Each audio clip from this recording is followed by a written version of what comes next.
Good evening, ladies and gentlemen. We'll call to order the April 19th, 2023 meeting of the Council of the City of Springdale.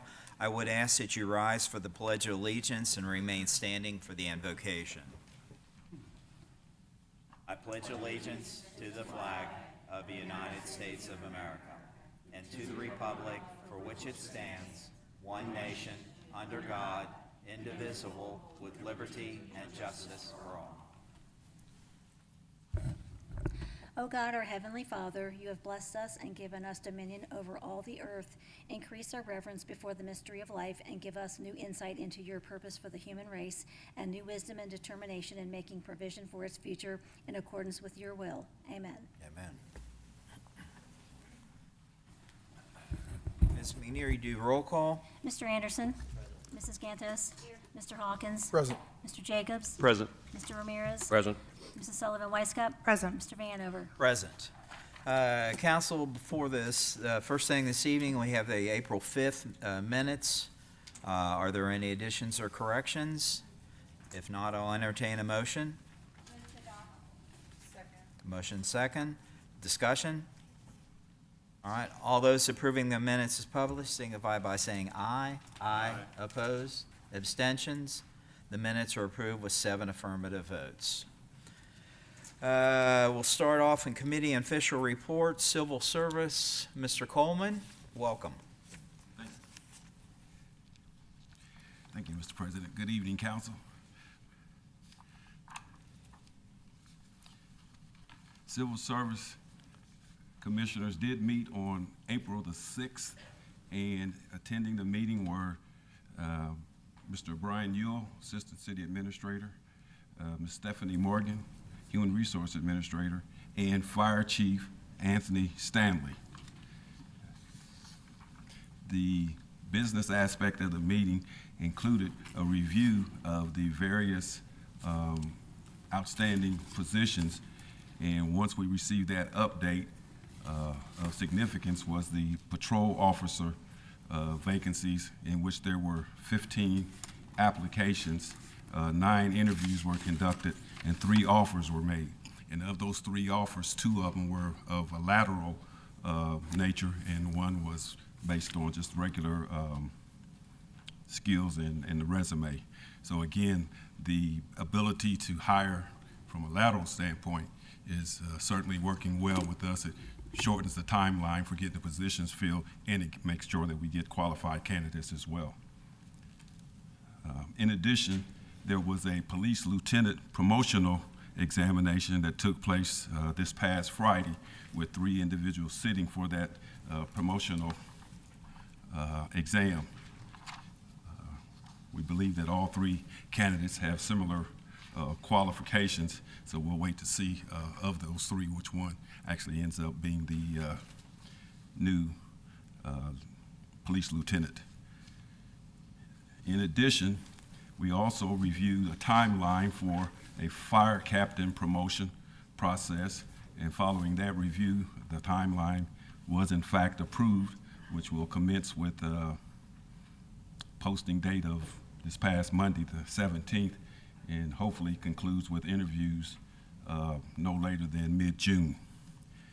So with those ideas in mind, we continue to stay busy, continue to be focused. We certainly appreciate all the assistance that we get out of administration, and particularly with the number of activities that are going on, it's getting to be pretty nonstop. So again, thank you so much. Any questions? Don't see any lights. All right. Thank you, sir. All right. Rules and laws, Ms. Gantos. Thank you, Mr. President. No report. Finance Committee, Mr. Hawkins. Thank you, Mr. President. No report.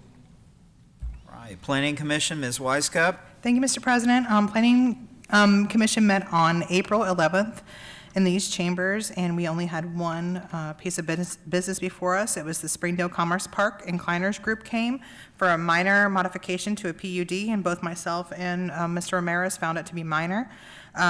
They just wanted to change the screening requirements for the top of building 1 and 4 to be the same as the other ones that are built basically using the same rules that they had before so that everything is uniform across all the buildings.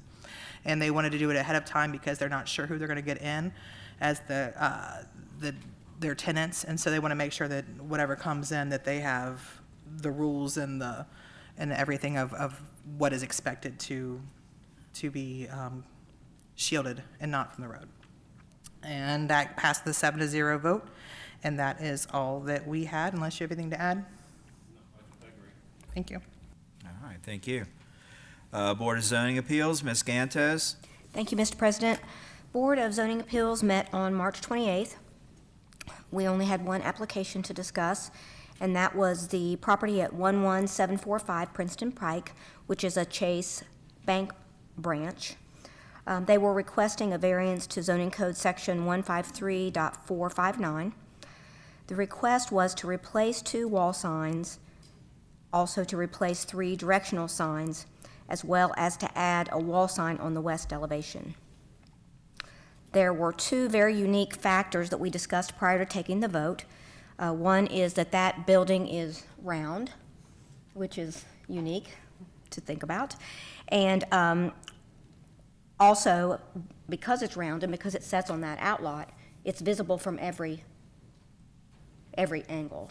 So we did vote 6-1 in favor of granting the variance to them. Jeff, do you have anything to add? No, thank you. Any questions? That concludes my report. All right, thank you, ma'am.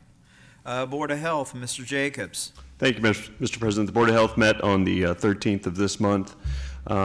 Just a couple small items. We have hired a new part-time environmental health specialist.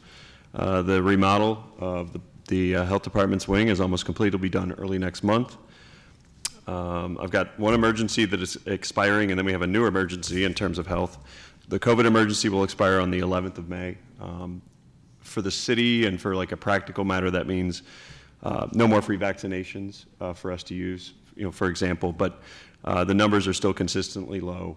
We had a conversation about it, and we had even brought up, Councilmember Wisecup asked about whether the lack of positive tests could be that people just aren't getting tested anymore because they don't have to. And after a conversation, that's one of the factors, and then also whatever variant is out there right now is so mild that it's just not leading to consequences that are causing a need for testing. So that trajectory continues. We still don't have anything from the FDA in terms of what the future of the vaccine will be. There's been discussions of having a single annual vaccine, but they haven't committed to that yet. In terms of an emergency that has been declared, the governor of Ohio has declared an emergency in terms of xylazine. It's an additive to fentanyl. It's an animal tranquilizer. It's known as Tranq. It's cheap to add to it, so it's become very prevalent. It's in about 48 states at this point, including Ohio. In general, some of the stats that are obviously bad stats, overdose deaths went up 17% between 2020 and 2021 nationwide. 2021 alone, 1.2 million doses of Narcan were administered across the country. To me, the worst thing about this new additive is that Tranq is not affected by Narcan. So that's an especially new scary thing, and hence that's probably the rationale for the governor's emergency declaration. That's all I have, unless there are any questions. I don't see any lights. Thank you, sir. Excuse me. Capital improvements, Ms. Gantos. Thank you, Mr. President. No report. OKI, Mr. Anderson. Thank you, Mr. President. OKI board did meet on April 12th. One thing I think is interesting, at least it might be interesting for people, is the ODOT District 8 Director presented to the board on the Brent Spence project and the process and the project that's going on. For those that don't remember, there was a $1.6 billion federal grant, which I think they said was the most for any single highway project ever. The total project is now estimated to be more than $3 billion, and that includes a companion bridge to go along with the refurbishment of the existing bridge. In addition to adding 1 lane in each direction at the cut in the hill, and there will be a split off at 12th Street in Covington to split off local traffic from through traffic. The current design has through traffic all using the new companion bridge that will be built. What was interesting about it too is the the entire footprint of the project is expected to stay within, or largely within, or even shrink within the existing highway footprint. So, but even by adding this companion bridge right next to it and adding the lanes, they'll be actually reducing the footprint for the interstate going through with the new design. The design build portion went to bid, and the bids were due last week. They'll be spending this month trying to determine who will be doing the design work. It's interesting, as part of that design contract, there's a contract objective, is what they called, to reduce the footprint, but also to improve multimodal as an objective and shared use paths. So they're trying to accommodate different types of traffic, just like we are, as they do this, retouching that area. The last thing I want to add is a call out that they're starting to do. I hadn't thought about this. This is a huge project, and it's going to take a lot of workers. So they're already starting to do reach outs to communities and trades group to start increasing hiring. So as high school grads start coming out here in the next couple of months, it's something to think about. They're already doing job fairs for this project that's going to be starting. The line that they were saying is you could come in to this construction business for this project with no experience in construction and come out 6 years later as a journeyman, working the entire time on this very visible project and have that on your resume at the end. For example, Allied Construction is already doing a job fair in the beginning of May in Butler County to try and get interest for a lot of these jobs that will be coming on. So it's a huge impact, and it's something to think about as people are starting to look for these careers. If you want more information on it, there's a website. It's BrentSpenceBridgeCorridor.com. And one thing I'll call out on there is they have a virtual fly-through, a simulation of what the new bridge and design will look like. So you can actually do like a fly-through of what it looks like coming down the cut in the hill, what the new bridges will look like, and then as it comes across. On there is also some of these job fairs and openings we posted, how to work with us.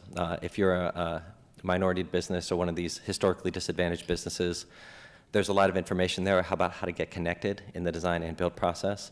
And they're encouraging people to start now, especially if you want to start contributing to the project if you're a business that's looking at that. Again, that's BrentSpenceBridgeCorridor.com. The expected substantial completion project for the project is 2029. And I'm pretty sure that's the one thing that won't be true. It'll be after that, but that's just me. That's it for me, unless there's any questions. I don't see any lights. Thank you. Excuse me. Mayor's report. Mayor Webster. Yeah, thank you, Mr. President.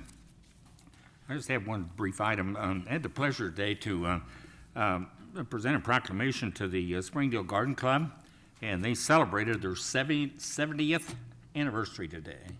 They started in 1953, which is even before the city was incorporated. We had a garden club, and so they've outlived Kiwanis and the Lions and you name it. And the garden club just keeps on going, and they just do a fantastic job for this city. And we're very, very proud to have the group of people as dedicated as they are to the beautification of this city. So congratulations, ladies, on your 70th anniversary. That's all I have. Okay, thank you, sir. Clerk Counsel Finance Director, Ms. McNear. Thank you, Mr. President. The general fund update through March 31st, 2023 for receipts based on a net receipt budget of $24.123 million. We have received $5.746 million, which is 24% of the anticipated budget. And those receipts are made up of 5 general fund receipt sources, which are earnings tax, real estate taxes, paramedic services, local government funds, and transient tax, which is $5.251 million, which is 91% of the receipts. The expenditures through March 31st, 2023, based on a net expenditure budget of $24.108 million, is we have spent $5.331 million, which is 26%, and our ending general fund balance is $7.148 million. And that concludes my report. Thank you. All right, administration report. Mr. Yule. Thank you, Mr. President. I just want to make a brief announcement to council. After 33 years, our police chief, Tom Wells, will be retiring this July. So he has had a fantastic career here in the city, and we will begin our tough task to try and fill those shoes, and we'll probably start that recruitment process within the next 7 to 10 days, and probably run about a 30-day advertisement for that position. So just wanted to let you know before you heard about it, but he has submitted his retirement paperwork to us, and that was accepted, and the early part of July will be one of his last days. So, Mr. Jones. Thank you, Mr. President. Parks and Rec's 2023 Annual Program Guide will be hitting residents' doors in the next few weeks. It's full of new programs and new activities for our residents, so be on the look for that. Swim lesson registration open for members of the community center. They can register online or at the community center. Reminder again, Arbor Day ceremony scheduled Friday, April 28th, 2023. Heritage Hill Elementary will be at 9:30, and then Springdale Elementary at 2:30.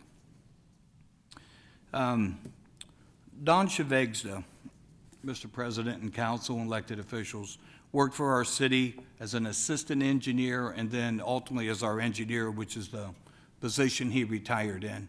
And he served nearly 40 years for us. Don always had a quiet demeanor. However, he always got the job done.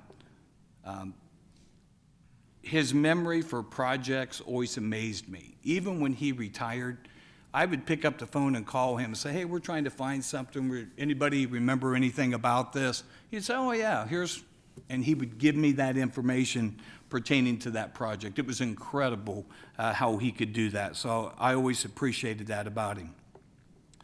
Was shocked to hear the news. Don retired last year with us, and then ultimately from his firm in September. He was just 67, and married to his wife for 42 years. And you know, we're going to ask that certainly to put Don and Don's family in your prayers. But with that, I'd like to share something real quick. Don and I always enjoyed going to Cock and Bull. He introduced it to me early on when I got here. Unbelievable, we got the same thing every single time. We both got fish and chips. He got diet iced tea, and I got a water.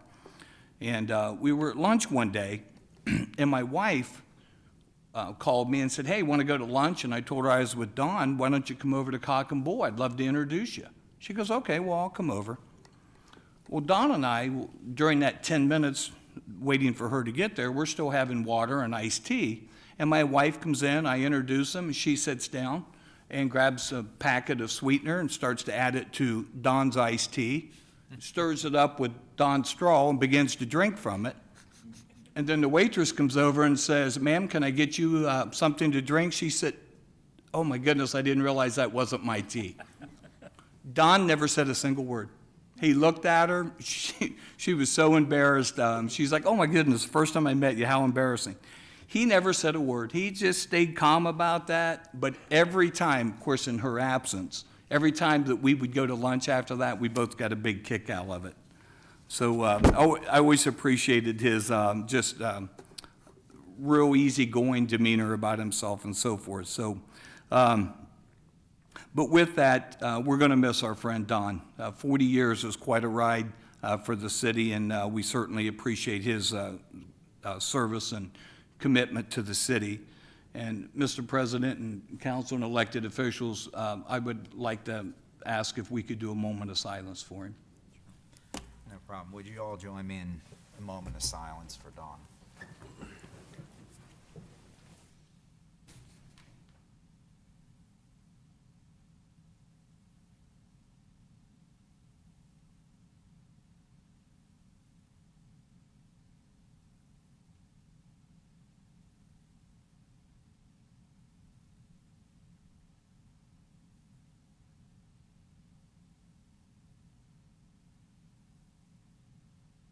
Thank you. And I would add to Mr. Jones' comments, Don was just the second city engineer that we had. He took over Wayne Schuler's shoes from CDS, so we've been served well.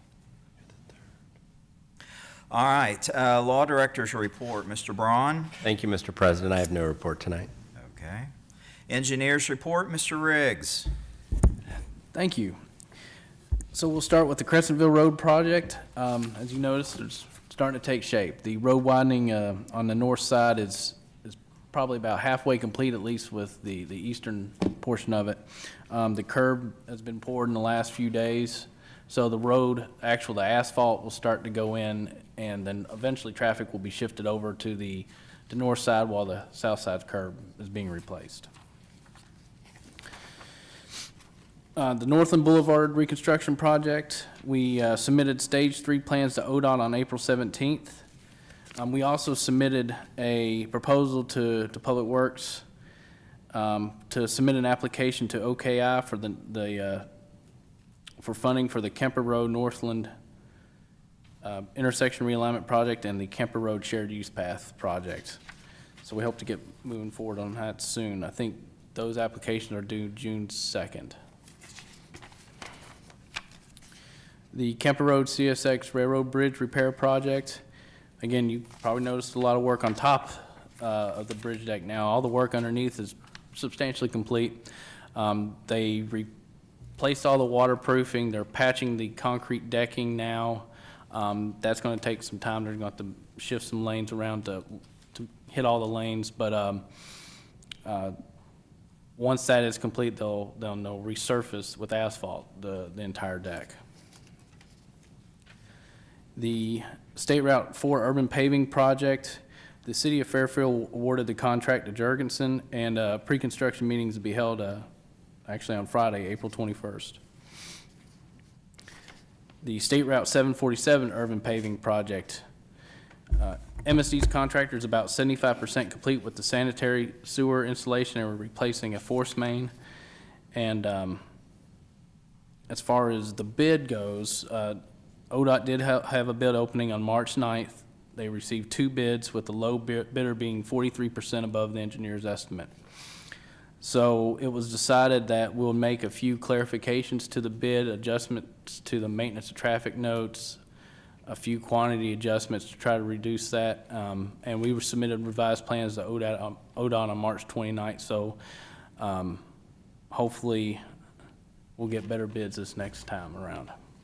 And that goes on June 8th is the next bid opening. Sheraton Lane reconstruction project, this is being performed by the developer. We received the bond, the right-of-way permit's been issued by Public Works. The contractor mobilized to the site on April 10th, and they're looking to begin work towards the end of this month, and it'll probably take about 10 weeks to complete. And the Springdale Community Center HVAC replacement. We had a plan review meeting on April 10th. The legal notice is placed on the city's website, and we're holding a pre-bid conference on Thursday, April 27th, and the bid opening is scheduled to take place on May 9th. And that's all I had. Mayor Webster? Yeah. Sean, could you go back to that Sheraton Lane reconstruction and elaborate a little bit on the scope of that work, exactly what's going to happen? Yeah, so it's complete reconstruction of Sheraton Lane itself, going all the way back to the new apartments. It's going to be done in basically half width, so traffic will be able to remain open. It's going to also include the intersection at Ray Norrish and in that whole area. It's just going to be repaved. There's not just some patching there, but it's going to be a little bit of a challenge just because of the amount of traffic there and with the signal, but it should go rather quickly. They are projecting only 10 weeks, so hopefully they can get in and get out as quickly, and we have good weather. But it is a complete reconstruction? It is, yes. Yeah. Okay, now, what about the, I don't know, maybe 100 feet that wraps around on Ray Norris Drive that we did not do, waiting for this project to happen? Yeah. Is that included in this? Yeah. Same, Yes, sir. same thing, full reconstruction? Yes. Okay, thank you very much. Ms. McGeer? Thank you, Mr. President. So my understanding is we're going to be down to 1 lane on Ray Norris Drive while this is proceeding. I think there may, 1 lane in each direction, but yes. It's going to be tight. Now, it's not going to be for the full 10 weeks that it's going to be like that. They're going to do it in phases, so it may be only 3 or 4 weeks that they're going to be down to 1 lane in each direction. Okay, well, you're going to probably be hearing from me a lot, because that's already a very dangerous intersection. People turn, if they're northbound on 4, they turn left onto Ray Norrish, and they do U-turns.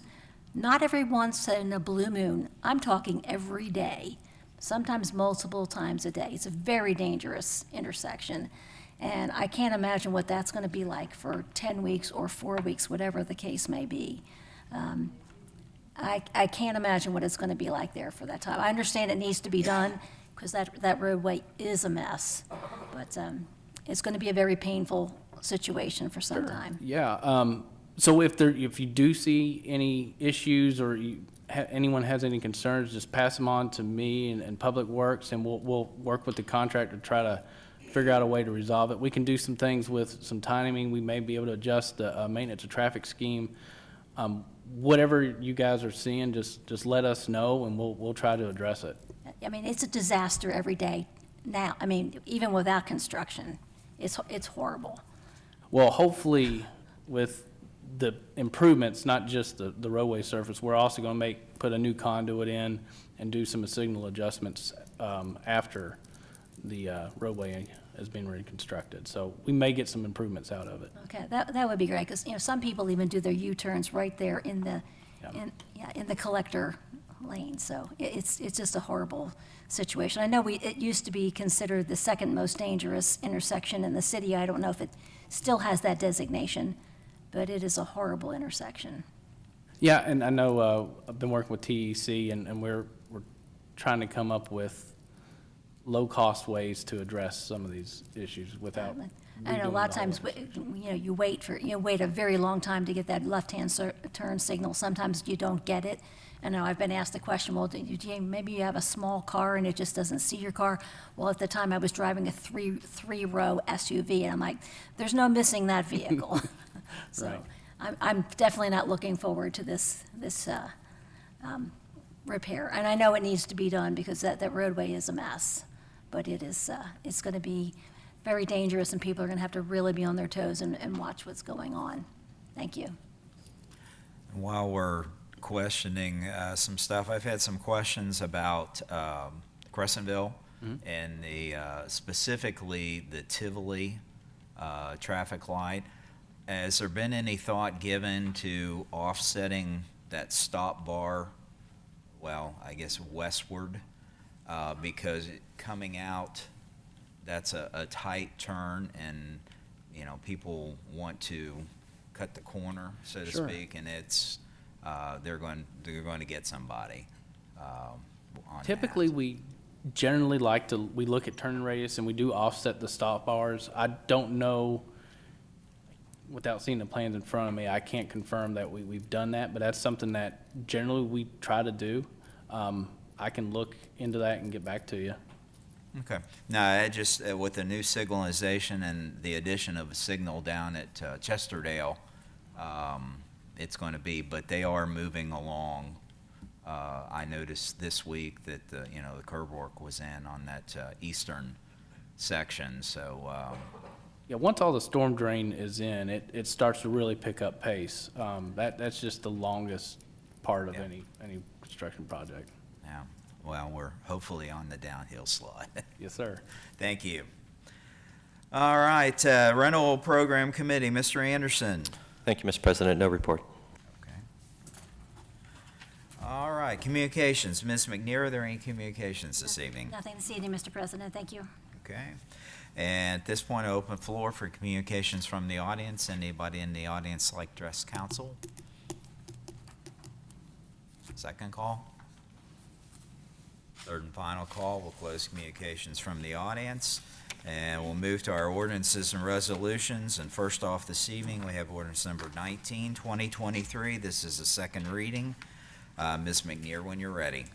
Ordinance number 19, 2023, an ordinance amending section 95.03 of the Springdale Code of Ordinances governing illegal stormwater discharges and illicit connections to the stormwater system in the city of Springdale. Whereas the City of Springdale, the city's stormwater system must comply with National Pollutant Discharge Elimination System permit process set up through the Ohio Environmental Protection Agency, EPA. And whereas every 5 years, the EPA issues federal changes for the state of Ohio to make with regard to their general permits, and the city must also comply with those changes. And whereas the city has previously adopted Section 95.03 of the Springdale Code of Ordinances related to the regulation of stormwater discharge and illicit connections to the city's stormwater system. And whereas the city has been reviewing its stormwater management plan and seeks to amend Section 95.03 of the Springdale Code of Ordinances to meet current state and federal standards for stormwater design and to address state permit requirement for the total maximum daily load discharges for stream runoff to improve our local watersheds. Now therefore be it ordained by the Council of the City of Springdale, Ohio, members elected thereto concurring. Section 1, in an effort to meet revised state and federal standards regarding stormwater management in the City of Springdale, Section 95.03 of the Springdale Code of Ordinances shall be amended as provided in the attached Exhibit A, which is incorporated herein by reference. Section 2, that this council hereby finds and determines that all formal actions relative to the passage of this ordinance were taken in an open meeting of this council, and that all deliberations of this council and of its committees, if any, which resulted in formal action, were taken in meetings open to the public in full compliance with applicable legal requirements, including Section 121.22 of the Ohio Revised Code. Section 3, that this ordinance shall be effective from and after the earliest period allowed by law. All right, council, have heard the reading of ordinance 19, 2023. What is your pleasure? Move to adopt. Motion second, discussion? All right, seeing no lights, Ms. McNeary, poll council. Mrs. Gantos? Aye. Mrs. Sullivan Weisskopf? Aye. Mr. Anderson? Aye. Mr. Hawkins? Aye. Mr. Jacobs? Aye. Mr. Ramirez? Aye. Mr. Vanover? Aye. Ordinance number 19, 2023 passes with 7 affirmative votes. And next up, excuse me, is ordinance number 2023. It also is a second reading. Ms. McNear, when you're ready. Ordinance number 20, 2023, an ordinance amending Chapter 150 of the Springdale Code of Ordinances governing stormwater and stormwater runoff management in the City of Springdale. Whereas the City of Springdale, the city's storm sewer system must comply with the National Pollutant Discharge Elimination System permit process set up through the Ohio Environmental Protection Agency, EPA. And whereas every 5 years, the EPA issues federal changes for the state of Ohio to make with regard to their general permits, and the city must also comply with those changes. And whereas the city has previously adopted Chapter 150 of the Springdale Code of Ordinances related to land development regulations in the city. And whereas the city has been reviewing its stormwater management plan and it seeks to amend Chapter 150 of the Springdale Code of Ordinances to meet current state and federal standards for land development regulations as they relate to stormwater and stormwater runoff management in the city. Now therefore be it ordained by the Council of the City of Springdale, Ohio, members elected thereto concurring. Section 1, in an effort to meet revised state and federal standards regarding land development regulations as they relate to stormwater and stormwater runoff management in the City of Springdale, Chapter 150 of the Springdale Code of Ordinances shall be amended as provided in the attached Exhibit A, which is incorporated herein by reference. Section 2, that this council hereby finds and determines that all formal actions relative to the passage of this ordinance were taken in an open meeting of this council, and that all deliberations of this council and of its committees, if any, which resulted in formal action, were taken in meetings open to the public in full compliance with applicable legal requirements, including Section 121.22 of the Ohio Revised Code. Section 3, that this ordinance shall be effective from and after the earliest period allowed by law. All right, council, for the reading of ordinance number 2023, what is your pleasure? Move to adopt. Second. Motion second, discussion? All right, seeing no lights, Ms. McNeary, poll council. Mrs. Sullivan Weisskopf? Aye. Mrs. Gantos? Mr. Anderson? Aye. Mr. Hawkins? Aye. Mr. Jacobs? Aye. Mr. Ramirez? Aye. Mr. Vanover? Aye. Ordinance number 20, 2023 passes with 7 affirmative votes. Excuse me. Next up is ordinance number 21, 2023, and this is also is the second reading. Ms. McNear, when you're ready. Ordinance number 21, 2023, an ordinance amending Chapter 151 of the Springdale Code of Ordinances governing stormwater management in the City of Springdale. Whereas the City of Springdale is the city's storm sewer system must comply with the National Pollutant Discharge Elimination System permit process set up through the Ohio Environmental Protection Agency, EPA, and whereas every 5 years, the EPA issues federal changes for the state of Ohio to make with regard to their general permits, and the city must also comply with those changes. And whereas the city has previously adopted Chapter 151 of the Springdale Code of Ordinances related to the regulation of stormwater in the city. And whereas the city has been reviewing its stormwater management plan and seeks to amend Chapter 151 of the Springdale Code of Ordinances to meet current state and federal standards for stormwater management in the city. Now therefore be it ordained by the Council of the City of Springdale, Ohio, members elected thereto concurring. Section 1, in an effort to meet revised state and federal standards regarding stormwater management in the city of Springdale, Chapter 151 of the Springdale Code of Ordinances shall be amended as provided in the attached Exhibit A, which is incorporated herein by reference. Section 2, that this council hereby finds and determines that all formal actions relative to the passage of this ordinance were taken in an open meeting of this council, and that all deliberations of this council and of its committees, if any, which resulted in formal action, were taken in meetings open to the public in full compliance with applicable legal requirements, including Section 121.22 of the Ohio Revised Code. Section 3, that this ordinance shall be effective from and after the earliest period allowed by law. All right, council, I've heard the reading of ordinance 21, 2023. What is your pleasure? Move to adopt. Motion second, discussion? All right, seeing no lights, Ms. McNear, poll council. Mrs. Gantos? Aye. Mrs. Sullivan Weiscup? Aye. Mr. Anderson? Aye. Mr. Hawkins? Aye. Mr. Jacobs? Aye. Mr. Ramirez? Aye. Mr. Vanover? Aye. Ordinance number 21, 2023 passes with 7 affirmative votes. And next up is Resolution R6, 2023. Whenever you're ready. Resolution number R6, 2023, a resolution authorizing the city administrator to file an application with the Southwest Ohio Regional Transit Authority, SORTA, for a transit infrastructure fund related to the Northland Boulevard reconstruction project, and authorizing the mayor and clerk of council, finance director, to execute all contracts and other documents related to the project.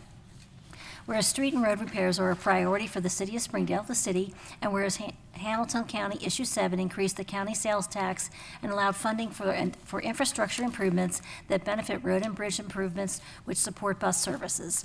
And whereas the city will apply for funding under the Transit Infrastructure Funding Round 3 through the Southwest Ohio Regional Transit Authority, SORTA, for infrastructure repairs and improvements. Now therefore be resolved by the Council of the City of Springdale, Ohio, members elected thereto concurring. Section 1, that the city administrator is hereby authorized and directed to file an application for transit infrastructure funding related to the Northland Boulevard reconstruction project, the project. Section 2, that the council for the city of Springdale, city council, does hereby endorse and support the city's application for transit infrastructure funding for infrastructure repairs and improvements related to the project. Section 3, that if transit infrastructure funding is awarded to the city, the mayor, clerk of council, finance director are authorized to execute all contracts and all other documents implementing the project. Section 4, that the city hereby requests the Southwest Ohio Regional Transit Authority, SORTA, consider and fund the application for the project. Section 5, that the city council hereby finds and determines that all formal actions relative to the passage of this resolution were taken in an open meeting of this council, and that all deliberations of this council and its committees, if any, which resulted in formal action, were taken in meetings open to the public in full compliance with all applicable legal requirements, including Section 121.22 of the Ohio Revised Code. Section 6, that this resolution shall take effect at the earliest period allowed by law. All right, council, have heard the reading of Resolution R6, 2023. What is your pleasure? Adopt. Motion second, discussion? All right, seeing no lights, Ms. McNear, full council. Mrs. Gantos? Aye. Mrs. Sullivan Weiscup? Aye. Mr. Anderson? Aye. Mr. Hawkins? Aye. Mr. Jacobs? Aye. Mr. Ramirez? Aye. Mr. Vanover? Aye. Resolution R6, 2023 passes with 7 affirmative votes. And that concludes our ordinances and resolutions. We're at old business at this point in the agenda. Any old business to bring before council this evening? New business. All right, meetings and announcements. Ms. Weiscup? Thank you, Mr. President. Planning Commission will meet in these chambers on Tuesday, May 9th at 7 p.m. Mr. Anderson? Thank you, Mr. President. The Board of Zoning Appeals will meet in these chambers a week from our next Tuesday at 7 p.m. Mr. Yule? Thank you, Mr. President. Civil Service will meet on Thursday, May 4th at 2 p.m. in the council conference room. All right, at this point, we'll open the floor again for communications from the audience. Is there anybody in the audience like to address council for any reason? Second call? Third and final call, we'll close communications from the audience. Mr. Hawkins, we'll go to you for an update on legislation still in development. Thank you, Mr. President. As you review your internal memorandum, item number 1 was addressed with ordinances number 19-2023, 20-2023, and 21-2023, 3 separate ordinances amending Chapter 95.03, Chapter 150, and Chapter 151 of the Springdale Code of Ordinances related to stormwater regulations. All of those passed the 7-0 vote.